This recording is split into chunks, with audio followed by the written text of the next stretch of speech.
अस्सलाम वालेकुम व्यूवर्स, मैं हूं मोहम्मद यासीन और आप देख रहे हैं मेरा यूट्यूब चैनल मोबाइल क्विज। आज मैं आपके लिए लेके आया हूं ये new pin pack mobile phone A53 Oppo का न्यू वेरिएंट है। अगर इसकी प्राइस की बात करें तो ये 30,000 से कम की रेंज में है और ये आपको मिलेगा हमारी शॉप से। आप हमारी शॉप विज़िट कर सकते हैं। हमारी शॉप है मदनी चौक, समनाबाद, फैसलाबाद के अंदर। और अगर आप ऑनलाइन परचेज़ करना चाहते हैं तो हमारे व्हाट्सएप नंबर पे आप हमसे कांटेक्ट कर सकते हैं। आपको दाएं बाएं कहीं पे नज़र आ रहा होगा।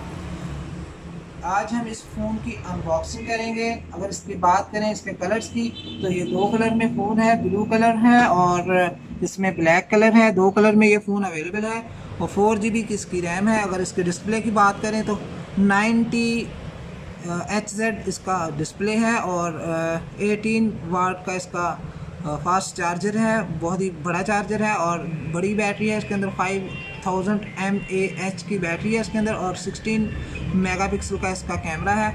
सेल्फ़ी कैमरा ओप्पो सेल्फ़ी में एक्सपर्ट है। तो जैसा कि आप जानते हैं कि ओप्पो के कैमरे जो हैं, फ्रंट कैमरे बहुत ही ज़बरदस्त फीचर हैं इनके। तो ये बहुत ही ज़बरदस्त फ़ोन है। 30,000 की रेंज में ओप्पो ने बहुत ज़बरदस्त फ़ोन निकाला है। अगर आपको हमारी ये वीडियो पसंद आए तो हमारे यूट्यूब के चैनल को लाइक कीजिए और सब्सक्राइब कीजिए। इस वीडियो को ज़्यादा से ज़्यादा शेयर कीजिए और बेल आइकन के बटन पर ज़रूर प्रेस कीजिए।